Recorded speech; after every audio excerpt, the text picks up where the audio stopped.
Hola, buenos días. Yo soy Héctor García y aquí estamos compartiendo otro día más, conociendo a Jesús, leyendo el Evangelio de Jesucristo y queremos decirles de que mucha gente no sabe quién es Jesús o, o sí dice saber, pero en realidad no lo conoce. Y lo importante para nosotros es que conozcan a Jesús. Y aunque mucha gente no le interese, lo aborrezca, o sea, porque aborrecer tiene un significado de, de no me interesas, no, no quiero saber nada de ti. Aunque en los momentos más difíciles de la vida la gente está siempre hablando de Jesús, lo tiene, como decía mi suegra, dice, decían, hay que hacer el bien sin mirar a quién, y mucha gente tiene al Jesús en la boca, y solo cuando hay problemas la gente este, pide a Jesús, clama a Jesús cuando hay problemas, y no cuando no los hay. Yo ahorita no tengo ningún problema, ahorita estoy tranquilo, pero mi pensamiento es buscar al Señor Jesús, cantando una alabanza, haciendo una oración, platicando con Dios. Ese es el tema principal de la Biblia, con tener una relación con Dios. Entonces, ahora nos tocó estudiar este pedacito que está en Mateo, que por título tiene ¿De quién es hijo el Cristo? ¿De quién es hijo el Cristo? Jesús, muchos sabemos que lo engendró el Padre, eh, que él puso su semilla en una virgen y la virgen se llamaba Miriam o María. En hebreo, pues la traducción viene siendo Miriam y en español María. Y, y Dios depositó su semilla en el vientre de María. Y la historia, ustedes, si la saben, pues ahí leyendo la Biblia saben muchos que nació de María. Entonces, pero es el Hijo de Dios, que Dios engendró. No fue intervención de hombre. Entonces, ¿de quién es hijo el Cristo? Este, es una pregunta que hicieron los fariseos, que le hizo Jesús a los fariseos. Y miren, para empezar en el tema, y estando juntos los fariseos, Jesús les preguntó, diciendo, ¿qué piensan del Cristo? Y es la misma pregunta que le hacemos a la gente, ¿qué piensas de Cristo? ¿Qué piensas de Jesús? Y la otra pregunta, ¿de quién es hijo? ¿De quién es hijo? O sea, que tú sepas de quién es hijo Jesús. Es el Hijo de Dios, es el Salvador del mundo. Entonces, ¿a quién le das más gloria? ¿A las cosas de esta vida o a Cristo? Entonces le dijeron, de David, contestaron. Él les dijo, pues como David en el espíritu le llama Señor, diciendo, dijo el Señor a mi Señor, siéntate a mi derecha, hasta que ponga tus enemigos por estrado de tus pies. Pues si David le llama Señor, ¿cómo es su hijo? Y nadie le podía responder palabra ni osó alguno desde aquel día preguntarle más. Hay muchas preguntas sobre estas cosas porque dice Jesús, en la pregunta que le hizo Jesús a los fariseos, dice, pues ¿cómo David en el espíritu le llama Señor? ¿Cómo le llama a él Señor? Si le dicen ellos, ¿de quién es hijo el Cristo? ¿Qué piensan del Cristo? Entonces ellos dijeron de David, o sea, es hijo de David. Entonces le dice Jesús, entonces ¿por qué le dice David en los salmos? Le dice, ¿por qué le dice Señor? Y vamos a ver el Salmo 110.1 para que vean ustedes lo que dice. 110.1 dice, el Salmo de David, El Señor dijo a mi Señor, fíjense lo que está cantando él aquí en este salmo. Jehová dijo a mi Señor. Jehová es el yo soy, el gran yo soy, es el Elohim, es el Dios de la creación, es el Dios de Abraham, Isaac y de Jacob. El Señor dijo a mi Señor, siéntate a mi diestra, hasta que ponga a tus enemigos por estrado de tus pies. Qué impresionante. O sea, el Padre dice al Hijo, siéntate a mi diestra. Y de aquí vamos a partir leyendo unos versículos, por ejemplo en Hechos 2:34. En el libro de los Hechos 2:34, miren lo que dice. Porque David no subió a los cielos. O sea, David no subió a los cielos. Él murió. Pero él mismo dice, dijo el Señor a mi Señor, siéntate a mi diestra, hasta que ponga a tus enemigos por estrado de tus pies. Y voy a leer nada más unos pequeños versículos para fortalecer este compartir, porque miren, en el 36 dice el apóstol Pablo, pero aquí está, el libro de los Hechos lo escribió Lucas, y de aquí tiene una participación el apóstol Pedro, Bernabé, Pablo también, pero aquí está hablando Pedro. Sepa pues ciertísimamente toda la casa de Israel que a este Jesús, a quien ustedes crucificaron, Dios le ha hecho Señor y Cristo. Señor y Cristo. Entonces, ¿quién es el Cristo? El Hijo de Dios. Entonces vamos a leer otro versículo, que es Primera de Corintios 15:25. Vamos a caminar Primera de Corintios 15:25. Miren lo que dice. Porque preciso es que Él, o sea que Cristo, el Hijo de Dios, reine hasta que haya puesto a todos sus enemigos debajo de sus pies. Y el último, el postrer enemigo que será destruido, es la muerte. Porque todas las cosas las sujetó debajo de sus pies. Y cuando dice que todas las cosas han sido sujetadas a Él, claramente se exceptúa aquel que sujetó a Él todas las cosas. Dijo el Señor a mi Señor, siéntate a mi diestra, hasta que ponga a tus enemigos debajo de tus pies. El Padre le está hablando a su Hijo. Para muchas personas dicen que solamente hay un solo Dios. Entonces, si Jesús es Dios, dicen, solo Jesús, solo Jesús. ¿Y qué onda con el Padre? El Padre y el Hijo son uno. El Padre en mí y yo en Él. Tenemos que aprender muchas cosas. Tenemos que saber quién es el Cristo. Vamos a leer otro.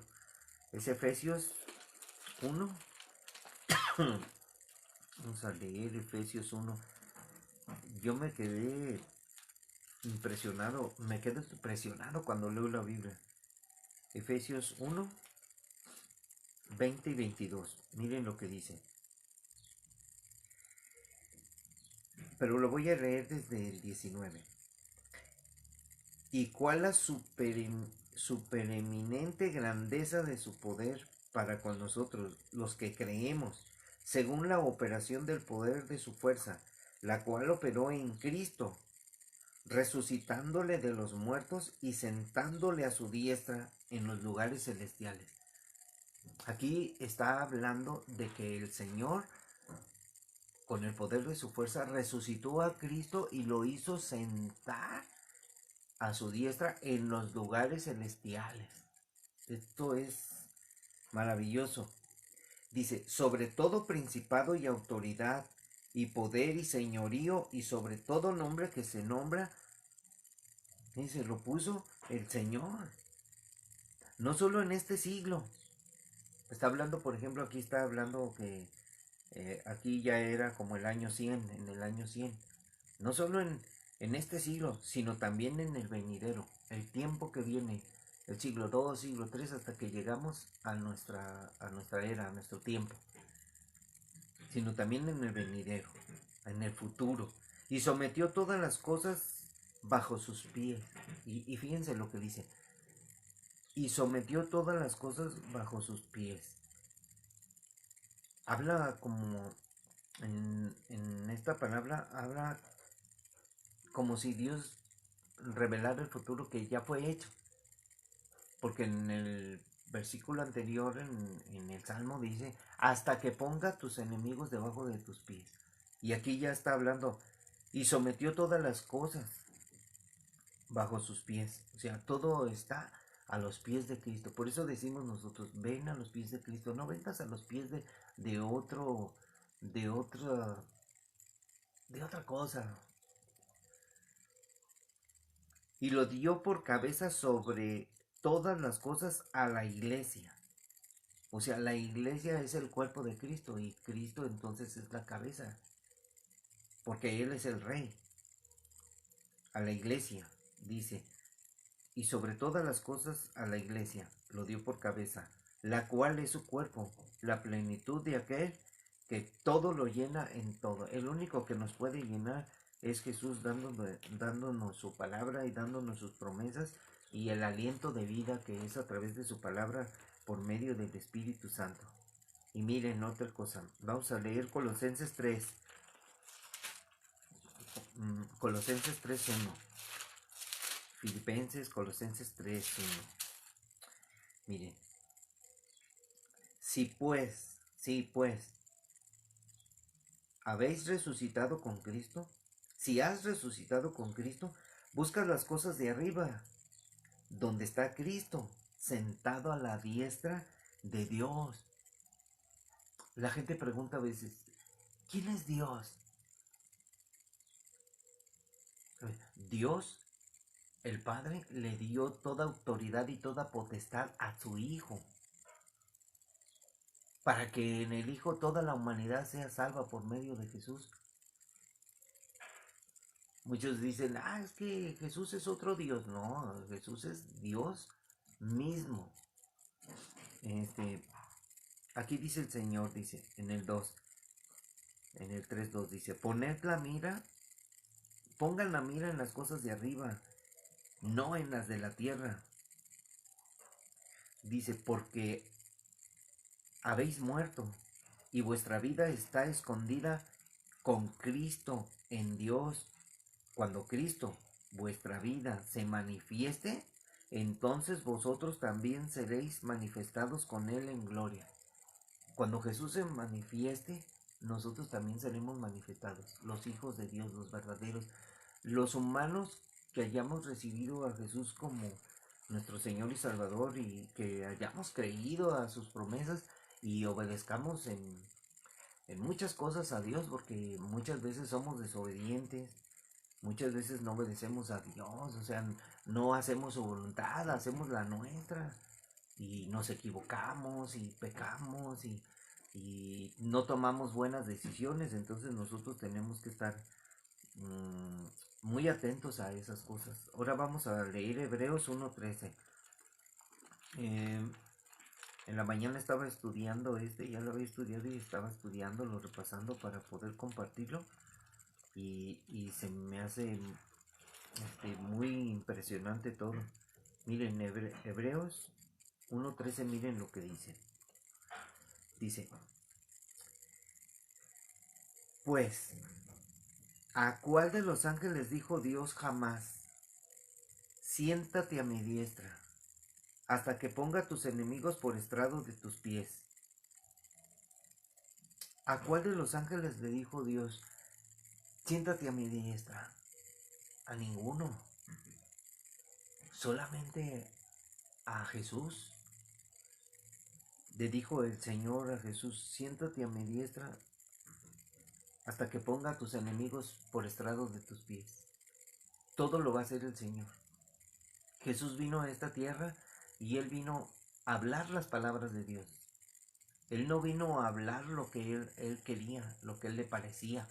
Él vino a hablar lo que Dios le dijo, lo que Dios le mandó. Tengo este plan y Él vino a cumplirlo. Entonces, miren lo que dice en el 8.1. O sea, aquí habla de Jesús, el mediador. El mediador. Ahora bien, el punto principal de lo que venimos diciendo es que tenemos tal sumo sacerdote. Estaba hablando de un sumo sacerdote. O sea que Jesús es sacerdote. Entonces dice, el cual se sentó a la diestra del trono de la majestad en los cielos. Se sentó a la diestra del trono de Dios. Ministro del santuario. Fíjense quién era Jesús. ¿De quién es hijo el Cristo? De Dios. Ministro del santuario. Fíjense lo que era Jesús. Y de aquel verdadero tabernáculo que levantó el Señor y no el hombre. O sea, hay un tabernáculo en el cielo. Tabernáculo es como una casita. El tabernáculo de Moisés, el tabernáculo de David, o sea, es un lugar donde donde el Señor iba a estar ahí presente. Dios no habitaba en templo. Dios había mandado a Moisés que hiciera un tabernáculo, y eso está en el Antiguo Testamento, pero miren lo que dice aquí. Porque todo sumo sacerdote está constituido para presentar ofrendas y sacrificios. O sea, en los sacerdotes, o sea, en el cielo hay un tabernáculo y hay un sacerdote. Aquí en la tierra Dios le dijo a Moisés que hiciera un tabernáculo y escogió a Aarón y hizo sacerdocio santo de la tribu de Leví. Entonces, porque todo sumo sacerdote está constituido para presentar ofrendas y sacrificios, por lo cual es necesario que también éste tenga algo que ofrecer. O sea, el sacerdote tenga algo que ofrecer. Así que si estuviese sobre la tierra, ni siquiera sería sacerdote, habiendo aún sacerdotes que presentan las ofrendas según la ley.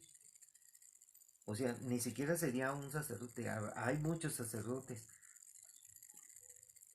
Pero aquí está dice, así que si estuviese sobre la tierra,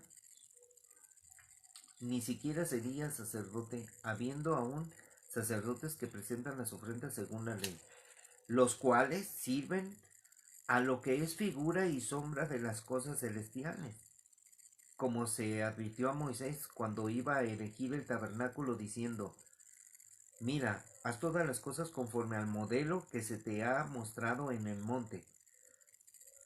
Pero ahora tanto mejor ministerio es el suyo, o sea, el de Cristo, cuanto es mediador de un mejor pacto, establecido sobre mejores promesas.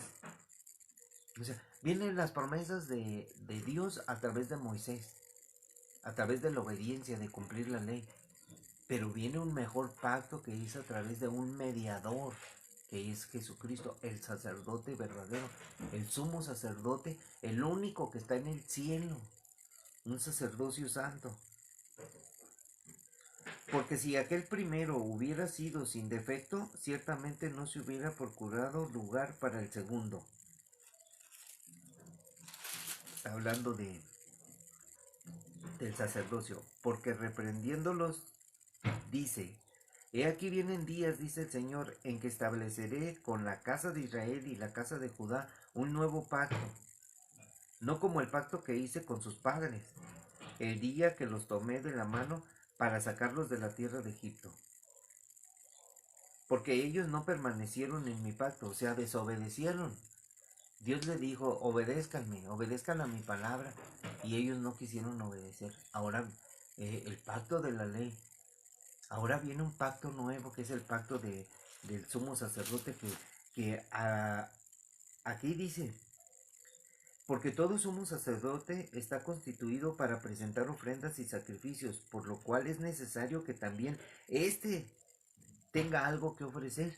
Y el único que pudo ofrecer algo fue Jesús. Él se ofreció a sí mismo y nosotros tuvimos redención, vida eterna y perdón de pecados por el derramamiento de su sangre. Entonces, el Señor tuvo que hacer una obra en Cristo para salvarnos y para poder poner a todos sus enemigos por estrado de sus pies, haciéndolo Señor y Rey a Cristo. ¿Quién es el Cristo? Entonces, vamos a leer ahora el 10, 12 y 13 de ese mismo capítulo de Hebreos. Dice, fíjense lo que dice respecto a Cristo como sumo sacerdote en el cielo, del tabernáculo que estaba ahí en el cielo y que Dios le dijo a Moisés, haz conforme al modelo que se te mostró. O sea, Dios le mostró en una visión el modelo del cielo para que lo hiciera aquí en la tierra y Moisés hizo el tabernáculo. Y miren, en esa voluntad, o sea, en el pacto de Dios, el mediador que es el sacerdote, que es Cristo, el Hijo de Dios, dice, en esa voluntad somos santificados mediante la ofrenda del cuerpo de Jesucristo, hecha una vez para siempre, en la voluntad de Dios. Somos santificados en Cristo. Por eso llegamos a ser santos, pero tenemos que obedecer a Jesús, tenemos que obedecer a Dios, porque es necesario. Si tú quieres seguir a Cristo, si quieres obedecer a Cristo. Estamos entonces viendo que aquí en Mateo 22, la pregunta de título dice, ¿de quién es hijo el Cristo? Entonces, cuando Jesús les preguntó a los fariseos, ¿qué piensan del Cristo? O sea, ¿ustedes qué piensan del Cristo? No les estaba diciendo, ¿qué piensan de mí? O sea, ¿qué piensan del Cristo? ¿De quién es hijo? O sea, le preguntan, ¿de quién es hijo? Ellos no supieron responder porque lo ignoraron a Jesús. Ellos le dijeron, de David. O sea, ellos piensan que el Cristo es hijo de David. Ciertamente viene de la descendencia de David. Pero ¿de quién es en verdad el Cristo? ¿De quién es en verdad hijo? Entonces vamos a leer eh, el otro, Marcos 12, el paralelo, el evangelio paralelo a Mateo, respecto a esto mismo, de la pregunta de quién es hijo del Cristo. Entonces dice, enseñando Jesús en el templo, ahora aquí dice que estaba enseñando en el templo a los fariseos. Decía, ¿cómo dicen los escribas que el Cristo es hijo de David? O sea, Dios hace una pregunta y les dice, cómo dicen los escribas que el Cristo es hijo de David? Porque el mismo David dijo por el Espíritu Santo, dijo el Señor a mi Señor, siéntate a mi diestra hasta que ponga tus enemigos por estrado de tus pies. David mismo le llama Señor. ¿Cómo pues es su hijo? ¿Cómo los hacía entrar en confusión? Y gran multitud del pueblo le oía de buena gana, pero no entendía tal vez. Entonces, ¿cómo David le llama Señor? Dijo el Señor a mi Señor. O sea, David sabía en ese tiempo quién era, quién iba a ser el Mesías. Dios le revelaba su palabra y le mostraba el futuro. Pero esas cosas a veces nosotros no las entendemos porque ni siquiera nos ponemos a imaginar. Ahora vamos a leer Lucas 20, que es el otro evangelio paralelo, donde está escrito de diferente forma. Y miren, aquí también tiene por título ¿de quién es hijo el Cristo? Entonces dice, entonces él les dijo, y ya vimos que le estaba diciendo a los fariseos y les estaba diciendo en el templo, ¿cómo dicen que el Cristo es hijo de David? A ver, o sea, ¿cómo dicen que ustedes, cómo dicen que el Cristo es hijo de David? O sea, ¿cómo? A ver, explíquenme. Dice, pues el mismo David dice en el libro de los Salmos, dijo el Señor a mi Señor, siéntate a mi diestra, hasta que ponga a tus enemigos por estrado de tus pies. David pues le llama Señor. ¿Cómo entonces es su hijo? Jesús les hacía esa pregunta, ¿cómo es su hijo? Si le está diciendo Señor, o sea, lo está exaltando, le está diciendo, tú eres el rey. David sabía quién era. Hoy en día, ni teniendo la Biblia en nuestras manos, porque no la leemos, no nos informamos. La verdad, yo cuando tenía 38 años, 39, yo no sabía quién era el Cristo. Yo no sabía quién era Dios. Había oído, de oídas, había oído, como le dice Dios a Job. No, le dice Job a Dios, dice, de oídas te había oído, mas ahora mis ojos te ven. Eso es impresionante en el libro de Job. Eso, eso me impacta porque a veces no leemos la Biblia y no sabemos muchas cosas. Voy a estudiar un día Job, es el libro más difícil para mí. Para mí es uno de los libros más difíciles de entender. Entonces, amigos, David pues le llama Señor. ¿Cómo entonces es su hijo? O sea, no sabían explicar. La promesa de Dios. He aquí una virgen concebirá y dará a luz un hijo. Y la llamarán por nombre Jesús, que traducido es el Salvador del mundo. Había dicho que su nombre sería Emmanuel, que significaba Dios con nosotros. O sea, Dios vino a esta tierra en la persona de Jesucristo. Por eso mucha gente no entiende que Jesús es Dios. Pero, pero ¿cómo? Dicen, está a la diestra de su Padre. Sí, es que Jesús y Dios, el Padre, es el mismo porque Él lo engendró. Él tenía una relación con Él desde el principio de la eternidad, desde, desde millones y millones de años atrás en la eternidad. La Biblia nos lo muestra. En el principio era el verbo, y el verbo era con Dios, y el verbo era Dios. El verbo es Cristo. En el principio, fíjense, el otro día estaba meditando y decía, en el principio era el verbo. O sea, era el verbo es que era el Hijo. Y el verbo estaba... miren, lo vamos a leer para que no nos hagamos bolas. Miren, en el principio era el verbo. O sea, era. eh, y el verbo era con Dios, o sea, era con Dios, o sea, estaban ahí juntos. Y el verbo era Dios. ¿Cómo que era? Bueno, Dios, Jesús se despojó a sí mismo. Estando sentado a la diestra del Padre, Él en la eternidad, cuando todavía Dios no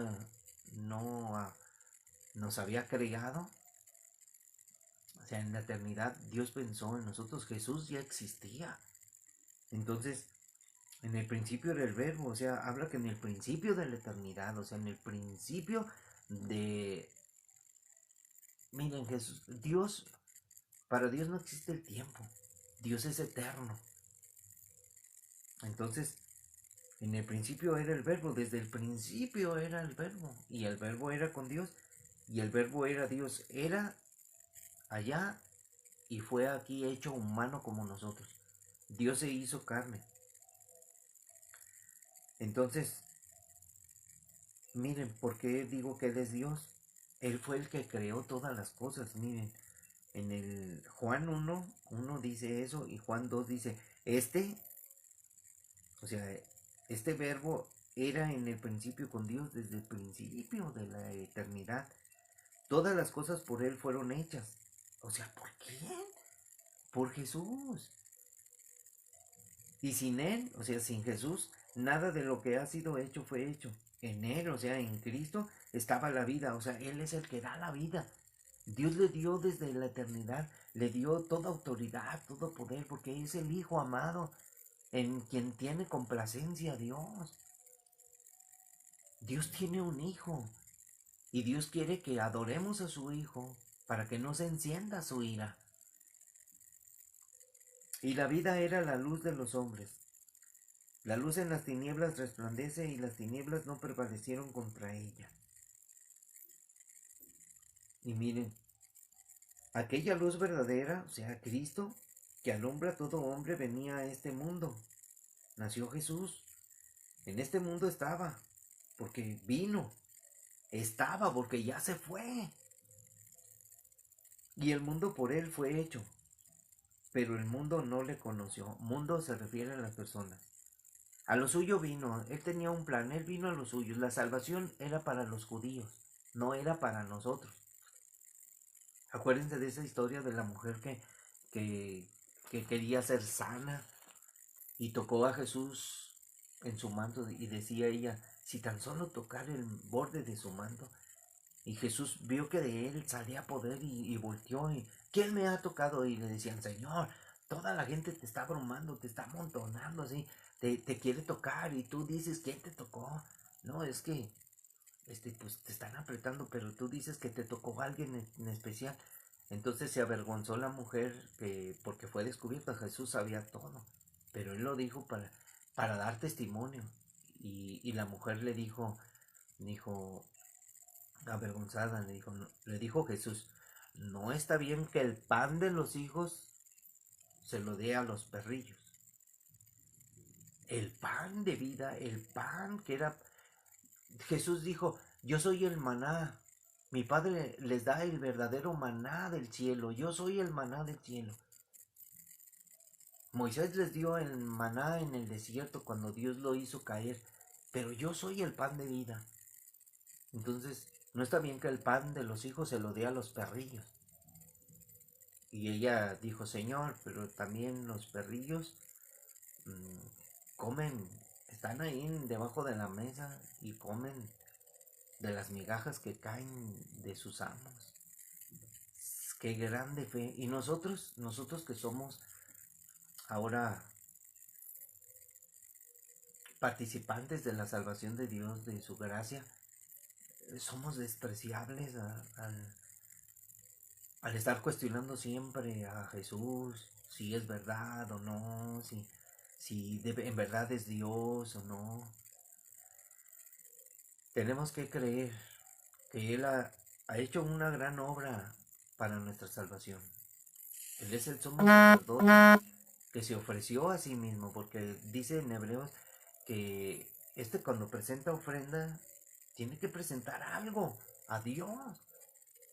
Entonces, ¿qué se podía presentar para ofrenda? Y más para la salvación de la humanidad.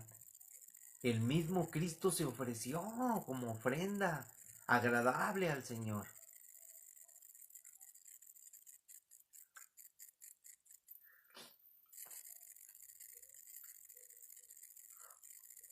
Mucha gente dice cosas, pero está bien. Muchos no entienden, por eso tenemos que compartir el Evangelio. Muchos les gusta hablar, les gusta tener el micrófono en la mano y muchos quieren, a veces los entiendo que sí, se desesperan o tal vez quieren echar grito y como gritando no vas a convencer a nadie, vas a convencer así. Solamente tienes que compartir y si la gente no quiere entender no lo puedes obligar a seguir a Cristo, no lo puedes obligar a creer. Por eso Dios dio ese libre albedrío para decidir. El libre albedrío es para que tomen una decisión al oír el Evangelio, no para que hagan lo que quieran. Dios nos ha hecho libres no para hacer lo que nosotros queramos, sino libres para seguirle y hacer su voluntad. Nos libró del pecado, o sea, nos ha hecho libres del pecado, libres de la maldad, nos ha hecho justos delante de Él, nos ha santificado por medio de su palabra, nos ha hecho justicia suya, por la justicia que es en Cristo Jesús a través de la fe verdadera, de la fe del Hijo de Dios, no de la fe de este mundo que es una fe de engaño, una fe de mentira, una fe de lógicas, de cuestión, de razones, que ni siquiera se comparan a lo que dice la Biblia. Como si la Biblia fuera un libro para tomar y hacer eh, nuestras propias, ¿cómo se dice? Como nuestra propia constitución, como la constitución mexicana, nuestras propias leyes para regirnos nosotros mismos. O sea, agarramos lo que dice Dios, pero le agregamos, y no, no es así, es lo que dice Dios, punto y se acabó. Entonces, este, conociendo a Jesús es una manera muy,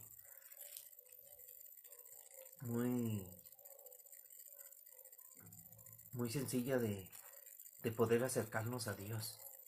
Es la manera más sencilla que encontré. Porque si no conocemos a Jesús, pues lo demás sale sobrando. No tenemos esperanza porque no hay verdadera fe. Entonces hasta aquí encontré yo mm, y ya no encontré.